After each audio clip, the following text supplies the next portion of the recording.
Hi, welcome to a spiritual message from Unity Spiritual Center of Lansing. I'm Reverend Sharon Ketchum, and I'm here with you today to start a new series. It's a season of nonviolence, and I'll tell you a little bit more about that in a minute. But first, I wanted to share what you all have been doing. We had your votes come in through emails for our Congregant's Choice for 2021. And for the first quarter, we are going to be supporting Firecracker Foundation that supports youth who have been sexually abused. Second quarter, we're going to support the Greater Lansing Food Bank. We're doing so much to support those people that have had unusual economic circumstances in this most unusual year.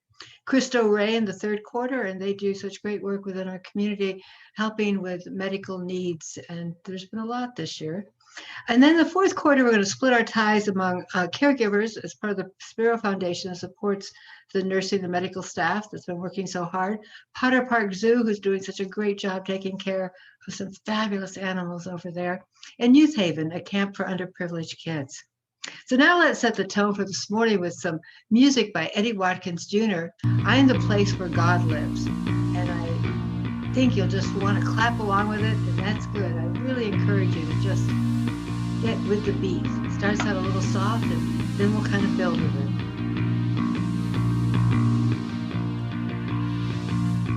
Am I strong enough to bear the burdens that sometimes come living this thing called life? Am I wise enough to make the right decisions when I'm standing at the fork in the road?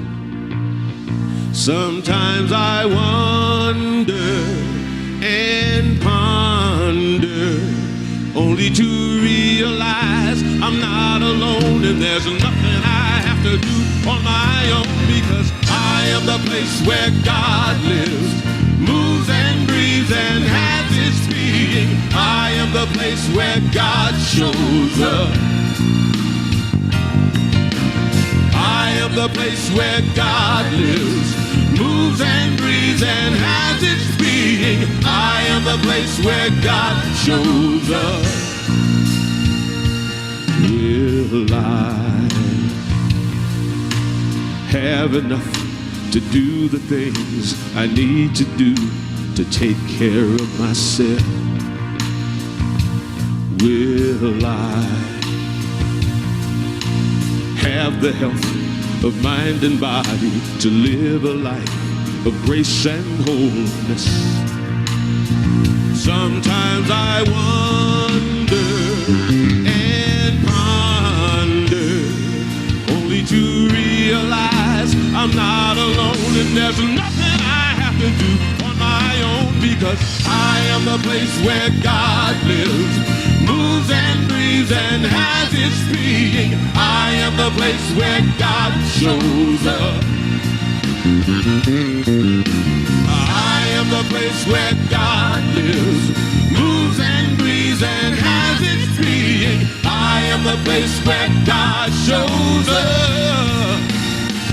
I am the place. I am the place where God. You are the place. Moves and breathes and has. We are the place. I am the place where God shows up. I am the place. I am the place where God. You are the place. We are the place. I am the place where God shows up. I want you to clap your hands and sing it with me. I am the place where God lives, moves and breathes and has its being. I am the place where God shows up. I am the place where God lives, moves and breathes and has its being. I am the place where God shows up. I am the place where God lives, moves and breathes and has its being. I am the place where God shows up. I am the place where God lives, moves and breathes and has its being. I am the place where God shows up.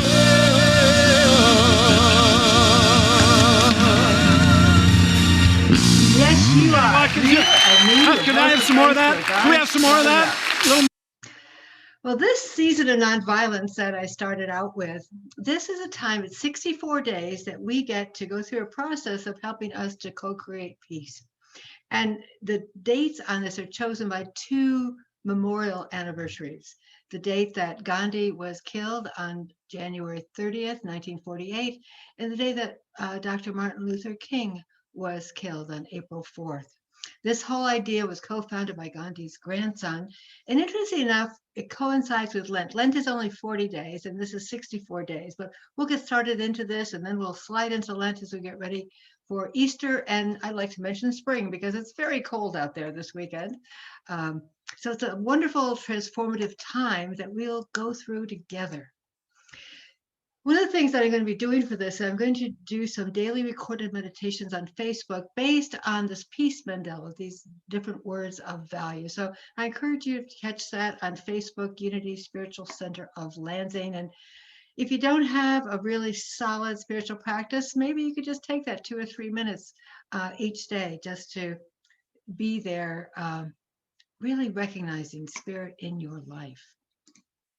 So a little bit about Gandhi. I want you to envision this. 72 years ago on January 31st, by the holy waters of a river in New Delhi, almost 1 million people, all dressed in white saris and turbans, they wait for the funeral procession to reach the cremation grounds. And there's this huge pyre. Gandhi's son comes over and lights the logs under this body of this man. They burst into flames. There's a lot of crying and weeping, for truly a great man has been lost. And it was just a day earlier, Gandhi was alive until he was shot and killed. And they said after he died, a British official said, his greatest achievements are still to come. His greatest achievements are still to come. Another remembrance was that the consciousness of humankind has been left without a spokesperson. Now, who is this man called Gandhi? You know, a lot of us weren't born when he was doing his great work. What was it that happened? He was really, he was known as a courageous man. We've all heard stories, but was he born that way? Was he born with a life of riches, advantages, of royalty? Or was there something extraordinary that happened to him as a child? None of these are true. He was average by any standard. In fact, this is what Gandhi said about himself. I used to be very shy and avoided all company. My books and my lessons were my sole companions. I would run home from school. My God, somebody might speak to me. That was my daily habit. I literally ran because I could not bear to talk to anybody. I was even afraid lest somebody should poke fun at me. He says, moreover, I was a coward. And he tells about he was afraid of the dark. He was afraid of thieves. He was afraid of ghosts. He was afraid of serpents. He actually slept with a light on in his room because he was so afraid. And then when he was married, he said, how could I disclose my fears to my wife? Already at the threshold of use in his child, at the threshold of use, sitting by his side, I knew that she had more courage than I and felt ashamed of myself. She knew no fear of serpents and ghosts. When I went out with her at night, I felt safe. Wow, isn't that a different picture from the Gandhi that we see fighting for his nation? So what happened? How did he transform himself? Well, wherever he went in life, we know that he really transformed not only lives, but situations. He changed human beings by regarding them not as what they appear to be, but what they wish to be. He thought of them as, this is this great quote, the good in them is the all of them. He refused to see anything but the good in each person that he met. Wow. Can you imagine treating every person that you met by only seeing that the good was all of them? There was nothing else to see but what you could see as good in that person. Absolutely an amazing viewpoint of life. He started, of course, he didn't, poof, all of a sudden have this great input. He started by transforming himself. And he understood that to be transformed out there, to transform the world out there, he had to transform in here. Do you want to transform the world? I think we've all had thoughts of that from time to time. And if you don't want to transform the world by transforming yourself, do you want to transform a significant other? Maybe you want to transform your government. You want to change the bureaucracy we've created for ourselves. We all want someone or something out there to change, to be transformed. I do. I want everything I see, everything to be a part, to be transformed. But as much as I try, darn it, it has to be done in here first. It's something I understand more deeply every day. Until I'm transformed in here, I can't be transformed out there. If I transform in here, then the energy moves forth in a new way. So, what do you aspire to transform? What do you want to change in your life? No matter what you say, it always has to be something that starts in here. We don't make people live in a safe world. We don't make people do this and that. They won't do it because they don't have a heart of God. Only we do, right? They're all wrong. How many of them do we know, right? We probably have a list of people that could be fixed. But in truth, we know it's only one. There is no them. There's only us. So what do we want to transform? I hope it's you. I know for me, it's me. And that it's really, life is a business about transforming ourselves so that we can positively affect the world. The Apostle Paul, transform the world, transform yourself. Paul talked to a lot of people when he was planting churches in Europe. And he said, be transformed by the renewing of your mind. Be ye transformed by the renewing of your mind. In order to transform ourselves in here, we need to change the way that we think. We need to actually change it, not just subdue it, not put up with it, maybe with a little resentment. We actually need to change our approach, how we see things. It's like putting on the mind that the Christ. In unity, we talk about the Christ, that higher sense of consciousness. You could also say the mind of the Buddha, or the enlightened mind, thinking from things from a different perspective, a different set of thoughts and connection with our world. Yeah, big work, because let's face it, this mind is working all the time. So we really need to be at the forefront of our game in order to really make this transformation take place. And when we think of transformation, do we think of it as a product? Well, let me go back here. A product or a process? Think about this. Sometimes we go something like, oh, God, I'd like to order some transformation, please. So God, the warehouse worker, drives a forklift. He gets down the box labeled transformation. He goes, here you go, Reverend Ketchum. I take the box home. I open it up. I'm just so excited, expecting to find my transformation. And I find an empty box. An empty box. Well, so my reaction is, what a ripoff. I can't even trust God. I'm never going shopping there again. I want my money back because this transformation thing is a crock, right? How many times have we ordered up an empty box from God? Even might begin to believe that God is empty, that life is empty, that transformation is a crock, right? I think that because we believe there's nothing we need to do to be transformed. Or is it because we give up when it requires commitment? Or is it because we believe that all the work should be done out there? Something like, when the world is a nice place to live in, then I'll be ready to do my transformative work. As long as everybody else gets changed first, all the situations, right? Well, that is the real crock. Transformation isn't a product that we can order up. It's a process that we go through. It requires something from us. It's not like saying, God, go fetch this. We have the star role, the important part to play for that promise of heaven on earth. It will never come to us because somebody else does the changing, because somebody else does the committing. We all have this part, this inner work to do. We have to be willing. We all have choices to make. We can't expect our lives to change if we continue to do the same things that we're doing now.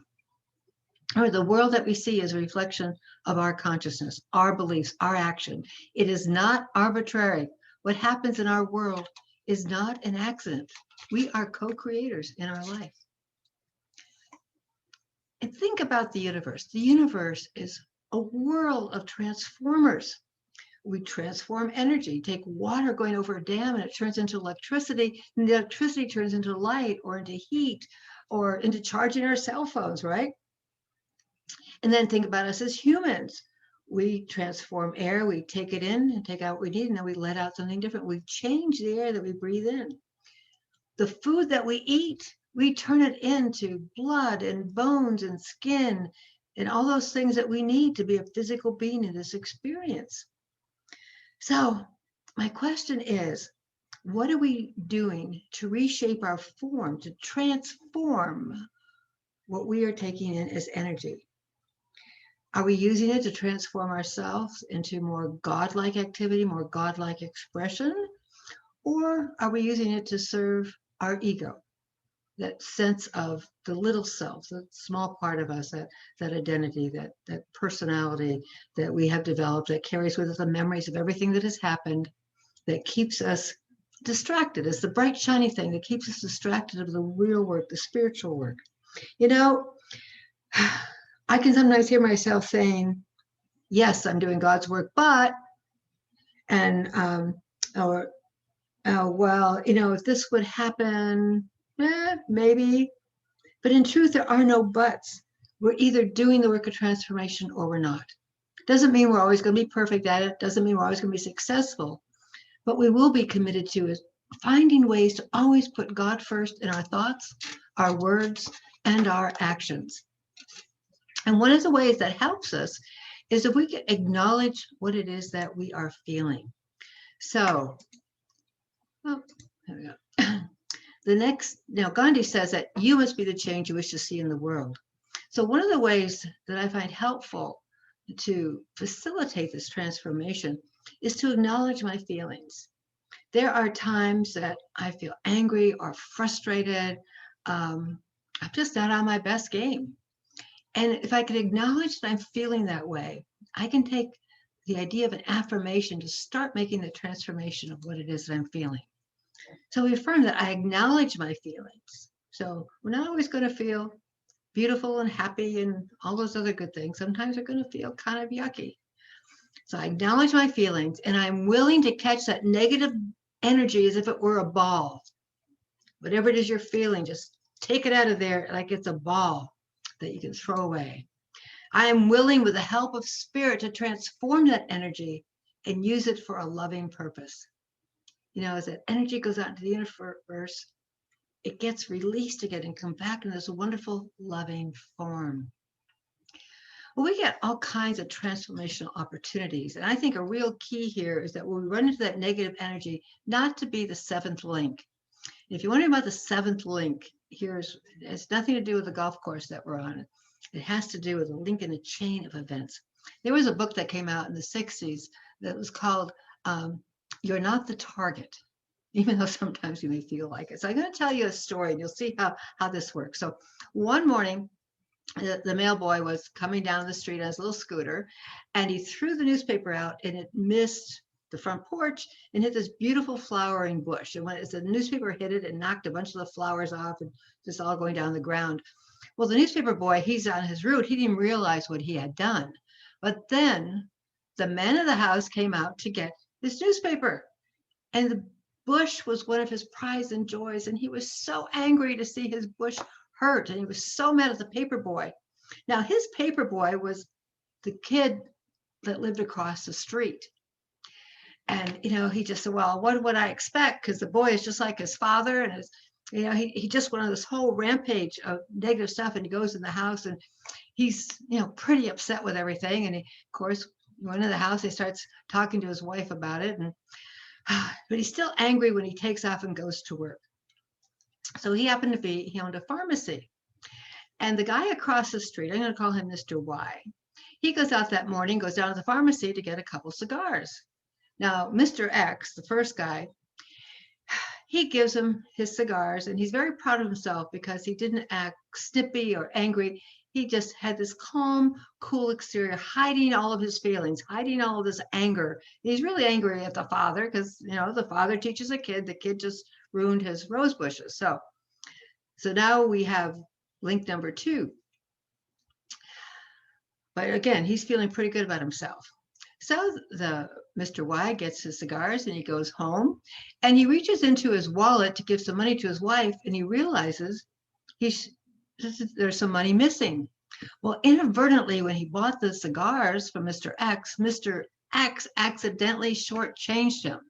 But you can imagine what Mr. Y is thinking now. See, the energy in Mr. X's head, because he was so angry, he made this mistake unthinkingly. It was not his intention to shortchange him, but negative energy has to go someplace, right?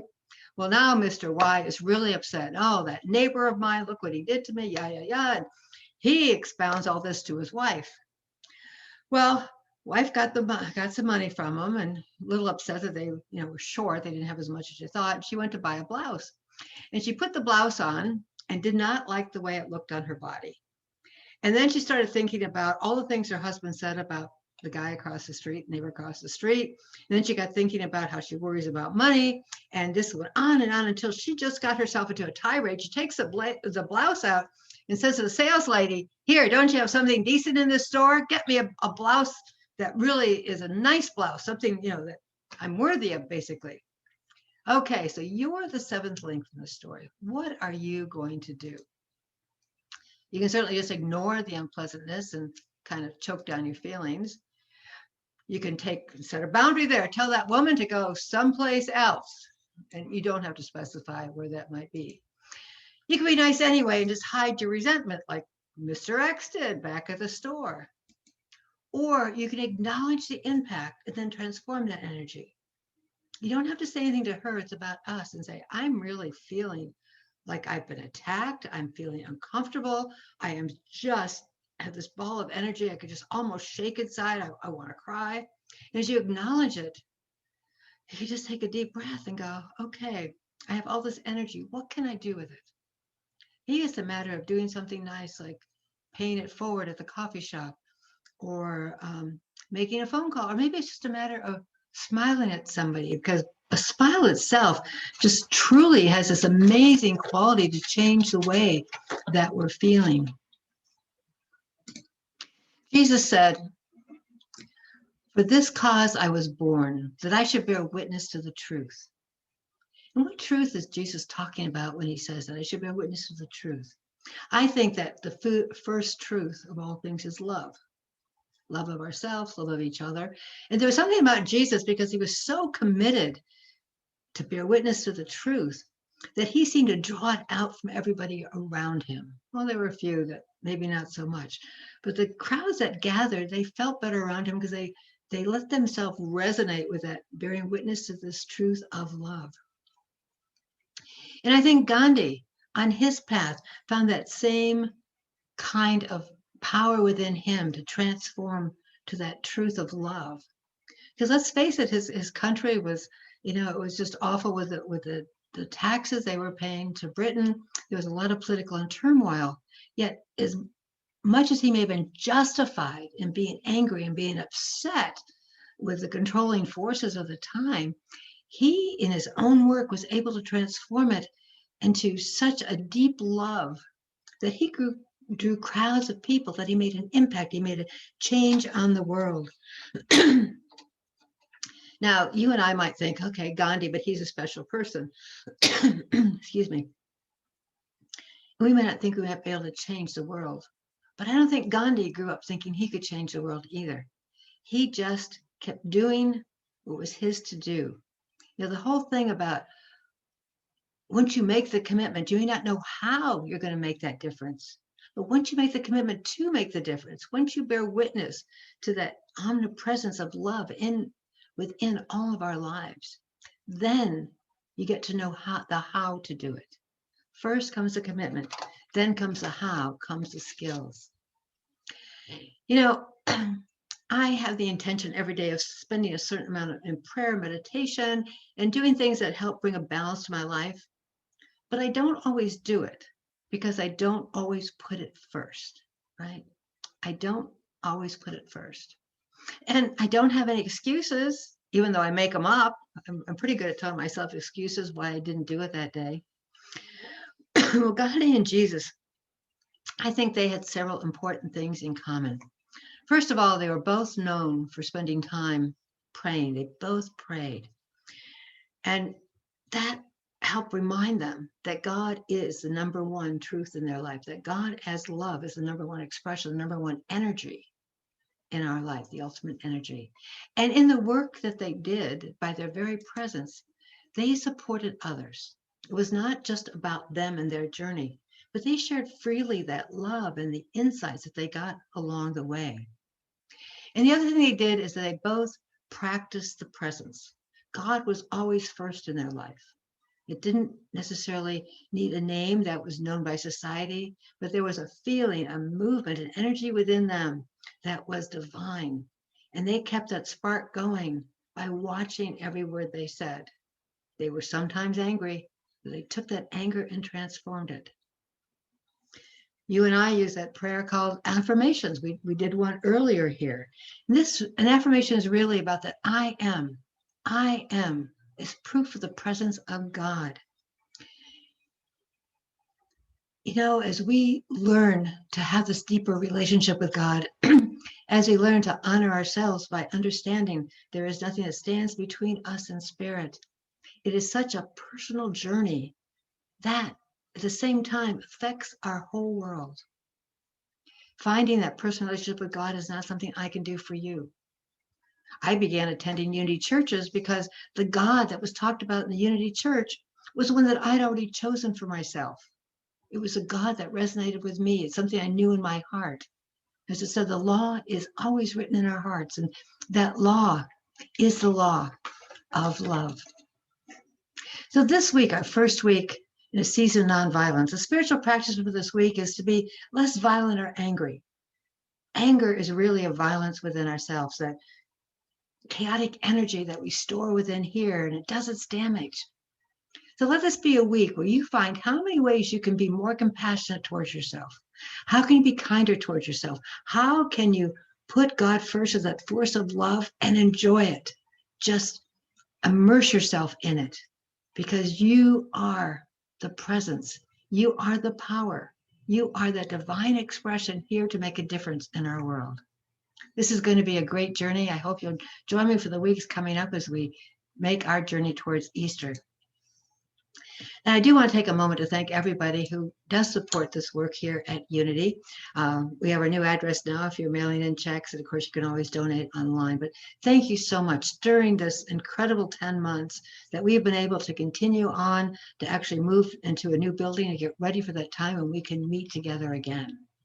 And as I'm announced at the first part of this talk today, that we have our congregants' choices for this year. And this first quarter, we are sharing our ties with the Firecracker Foundation. And as I say thank you to you, I invite each of you to just find that place in your heart of deepest appreciation for all the kindness, all the love, all those people who refused to be the seventh link, and just lifted you up when you needed it, because they were expressing that truth, that a witness to that truth. So let's affirm together as we think of all those things that have flowed into our life. Divine love through me blesses and multiplies all that I am, all that I have, all that I give, and all that I receive. I praise, give thanks, and am glad. Well, this is Unity on Demand. You can binge watch us, or you can watch each segment whenever it fits into your time schedule. And if you are watching this on Sunday, I invite you to join us for a Zoom fellowship time. You just have to bring your own coffee. Thank you so much. God bless.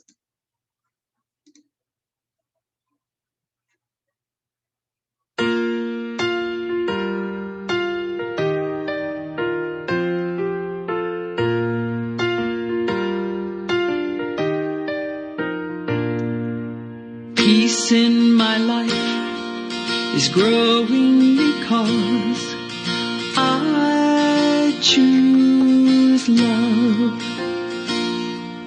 Love's always present, it It's what I'm made of. I choose love. We are a part of each other. We are one tie that binds us, that can't be undone. I choose love.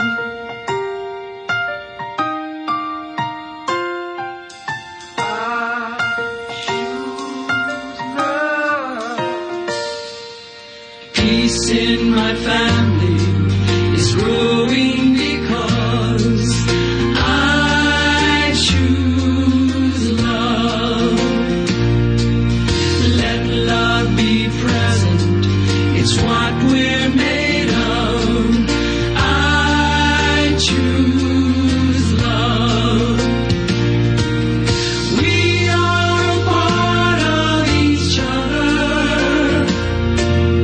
We are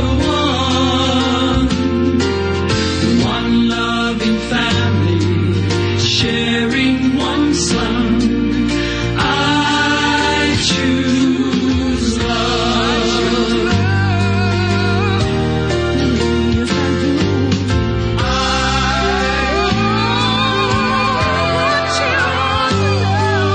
Peace for our planet is growing because I choose love. Let love be present. It's what we're made of. I choose love. We are a part of each other. We are one. One choice unites us. Let this be the one. I choose love. I choose love. I choose